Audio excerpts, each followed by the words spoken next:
ಎಲ್ರಿಗೂ ನಮಸ್ಕಾರ. Welcome back to my YouTube channel. ಇವತ್ತಿನ ವಿಡಿಯೋದಲ್ಲಿ ಚಿಕನ್ ಪಕೋಡ ರೆಸಿಪಿನ ಶೇರ್ ಮಾಡ್ತಾ ಇದ್ದೀನಿ. ಗರ್ಗರಿಯಾಗಿ ತುಂಬಾ ಟೇಸ್ಟಿಯಾಗಿ ಬರುತ್ತೆ, ತಿನ್ನೋದಕ್ಕೆ ತುಂಬಾ ಚೆನ್ನಾಗಿರುತ್ತೆ. ಮಕ್ಕಳಂತೂ ತುಂಬಾ ಇಷ್ಟಪಟ್ಟು ತಿಂತಾರೆ ಇದನ್ನು. ರೆಸಿಪಿ ಶುರು ಮಾಡೋದಕ್ಕಿಂತಲೂ ಮುಂಚೆ ನೀವು ನನ್ನ ಚಾನಲ್ಗೆ ಸಬ್ಸ್ಕ್ರೈಬ್ ಮಾಡಿಲ್ಲ ಅಂದರೆ ಇವಾಗಲೇ ಸಬ್ಸ್ಕ್ರೈಬ್ ಮಾಡ್ಕೊಳ್ಳಿ, ಹಾಗೆಯೇ ನೋಟಿಫಿಕೇಷನನ್ನು ಆನ್ ಮಾಡ್ಕೊಳ್ಳಿ. ಚಿಕನ್ ಪಕೋಡ ಮಾಡೋದಕ್ಕೆ ನಾನಿಲ್ಲಿ ಅರ್ಧ kg ಆಗೋಷ್ಟು ಚಿಕನನ್ನು ತೊಗೊಂಡಿದ್ದೀನಿ. ಚಿಕನನ್ನು ಚೆನ್ನಾಗಿ ತೊಳೆದು ರೆಡಿ ಮಾಡಿ ಇಟ್ಕೊಂಡಿದ್ದೀನಿ. ಫಸ್ಟಿಗೆ ಮ್ಯಾರಿನೇಟ್ ಮಾಡ್ಕೊಳ್ಳೋಣ. ಇದನ್ನು ಮ್ಯಾರಿನೇಷನ್ಗೆ ಅರ್ಧ ಚಮಚ ಖಾರದ ಪುಡಿ ಹಾಕೋಬೇಕು. ಖಾರ ಜಾಸ್ತಿ ಬೇಕು ಅನಿಸಿದ್ರೆ ಇನ್ನೊಂದು ಸ್ವಲ್ಪ ಹಾಕೋಬೋದು. 1/4 ಚಮಚ ಆಗೋಷ್ಟು ಅರಿಶಿನ ಪುಡಿನ ಹಾಕೋಬೇಕು. 1/4 ಚಮಚ ಆಗೋಷ್ಟು ಗರಂ ಮಸಾಲೆ ಪುಡಿ, ಅರ್ಧ ಚಮಚ ಆಗೋಷ್ಟು ಧನಿಯಾ ಪುಡಿ, ಅರ್ಧ ಚಮಚ ಆಗೋಷ್ಟು ಶುಂಠಿ ಬೆಳ್ಳುಳ್ಳಿ ಪೇಸ್ಟನ್ನು ಹಾಕ್ಕೊಳ್ಳಿ. ಬೇಕಿದ್ದರೆ ಶುಂಠಿ ಮತ್ತು ಬೆಳ್ಳುಳ್ಳಿನ ಸಣ್ಣಗೆ ಜಜ್ಜಿ ಕೂಡ ಹಾಕೋಬೋದು. ಹುಳಿಗೆ ಅರ್ಧ ನಿಂಬೆಹಣ್ಣನ್ನು ಹಿಂಡ್ಕೊಳ್ತಾ ಇದ್ದೀನಿ. ನಿಂಬೆಹಣ್ಣಾದರೂ ಪರವಾಗಿಲ್ಲ, ಹುಣಸೆಹಣ್ಣಿನ ರಸ ಆದರೂ ಪರವಾಗಿಲ್ಲ. ಹುಣಸೆಹಣ್ಣಿನ ರಸ ಆದರೆ 2 ಚಮಚ ಆಗೋಷ್ಟು ಹಾಕ್ಕೊಳ್ಳಿ. ರುಚಿಗೆ ತಕ್ಕಷ್ಟು ಉಪ್ಪನ್ನು ಹಾಕೋಬೇಕು. 2 ಹಸಿಮೆಣಸಿನ್ಕಾಯಿ, ಸ್ವಲ್ಪ ಕರಿಬೇವಿನ ಎಲೆಗಳು ಮತ್ತು ಸ್ವಲ್ಪ ಕೊತ್ತಂಬರಿ ಸೊಪ್ಪನ್ನು ಸಣ್ಣಗೆ ಹೆಚ್ಚಿಬಿಟ್ಟು ಹಾಕ್ಕೊಳ್ತಾ ಇದ್ದೀನಿ. 1 ಮೊಟ್ಟೆನ ಒಡೆದು ಹಾಕೋಬೇಕು.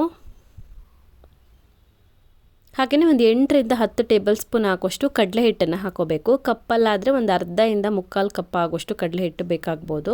ಚಮಚದಲ್ಲಿ ಹಾಕೋದಾದರೆ 8ರಿಂದ 10 ಚಮಚದವರೆಗೂ ಬೇಕಾಗತ್ತೆ.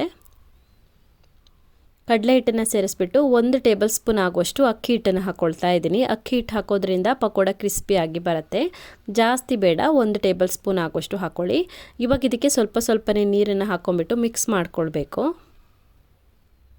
ಜಾಸ್ತಿ ತೆಳುವಾಗಿ ಬೇಡ, ದಪ್ಪನೇ ಕಲಿಸ್ಕೊಳ್ಳಿ. ನೋಡಿಬಿಟ್ಟು ಎಷ್ಟು ನೀರು ಬೇಕಾಗುತ್ತೋ ಅಷ್ಟು ನೀರನ್ನು ಹಾಕ್ಕೊಳ್ಳಿ. ಸ್ವಲ್ಪನೇ ನೀರನ್ನು ಹಾಕ್ಕೊಳ್ಳಿ.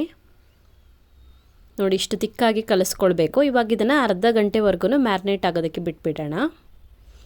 ಚಿಕನ್ ಚೆನ್ನಾಗಿ ಮ್ಯಾರಿನೇಟ್ ಆಗಿದೆ. ಇವಾಗ ಒಂದು ಬಾಣಲೆನಲ್ಲಿ ಎಣ್ಣೆನ ಕಾಯೋದಕ್ಕೆ ಇಟ್ಟಿದ್ದೀನಿ. ಎಣ್ಣೆ ಪೂರ್ತಿಯಾಗಿ ಕಾದ ನಂತರ ಮ್ಯಾರಿನೇಟ್ ಆಗಿರುವಂಥ ಚಿಕನ್ ಪೀಸ್ಗಳನ್ನು ಸೇರಿಸ್ಬಿಟ್ಟು ಡೀಪ್ ಫ್ರೈ ಮಾಡ್ಕೊಳ್ಬೇಕು. ಒಂದ್ಸಲ ಎಣ್ಣೆ ಪೂರ್ತಿಯಾಗಿ ಕಾದ ನಂತರ ಉರಿನ ಮೀಡಿಯಮ್ ಫ್ಲೇಮಲ್ಲಿ ಇಟ್ಕೊಳ್ಳಿ. ಮೀಡಿಯಮ್ ಫ್ಲೇಮಲ್ಲಿ ಇಟ್ಕೊಂಡು ಒಂದು 8ರಿಂದ 10 ನಿಮಿಷದವರೆಗೂ ಇದೇ ರೀತಿ ಡೀಪ್ ಫ್ರೈ ಮಾಡ್ಕೊಳ್ಬೇಕಾಗತ್ತೆ. ಮೀಡಿಯಮ್ ಫ್ಲೇಮಲ್ಲಿನೇ ಡೀಪ್ ಫ್ರೈ ಮಾಡ್ಕೊಳ್ಳಿ. ಒಂದು 8ರಿಂದ 10 ನಿಮಿಷ ಆದ್ರೂ ಬೇಕಾಗ್ಬೋದು. ಒಂದ್ಸಲ ಎಲ್ಲ ಚಿಕನ್ ಪೀಸ್ಗಳನ್ನು ಸೇರಿಸಿ ಆದ ನಂತರ 1 ನಿಮಿಷ ಬಿಟ್ಟು ಈ ಥರ ಸೌಟಲ್ಲಿ ಮಿಕ್ಸ್ ಮಾಡ್ಕೊಳ್ಳಿ. ಪೂರ್ತಿಯಾಗಿ ಫ್ರೈ ಆಗೋವರೆಗೂ ಇದೇ ರೀತಿ ಮಿಕ್ಸ್ ಮಾಡ್ಕೊಳ್ತಾ ಇರಬೇಕು. ಸೊ ಒಂದು 10 ನಿಮಿಷದವರೆಗೂ ಕಾಯಿಸ್ಕೊಂಡಿದ್ದೀನಿ. ನೋಡಿ, ಈ ಥರ ಡಾರ್ಕ್ ಕಲರ್ಗೆ ಬರಬೇಕು, ಅಲ್ಲಿವರೆಗೂ ಕಾಯಿಸ್ಕೊಳ್ಬೇಕು. ಸೊ ರೆಡಿ ಆಗಿದೆ. ಇದು ರಿಮೂವ್ ಮಾಡ್ಕೊಳ್ತಾ ಇದ್ದೀನಿ ಪಾತ್ರೆಯಿಂದ. ಪಕೋಡ ಅಂತೂ ತುಂಬಾ ಟೇಸ್ಟಿಯಾಗಿ ಬರುತ್ತೆ. ಹೊರಗಡೆ ಕ್ರಿಸ್ಪಿಯಾಗಿ, ಒಳಗಡೆ ಸಾಫ್ಟಾಗಿ ತುಂಬಾ ಚೆನ್ನಾಗಿರುತ್ತೆ. ತಿನ್ನೋದಕ್ಕೆ ತುಂಬಾ ಚೆನ್ನಾಗಿರುತ್ತೆ. ಮಕ್ಕಳಂತೂ ತುಂಬಾ ಇಷ್ಟಪಟ್ಟು ತಿಂತಾರೆ ಇದನ್ನು.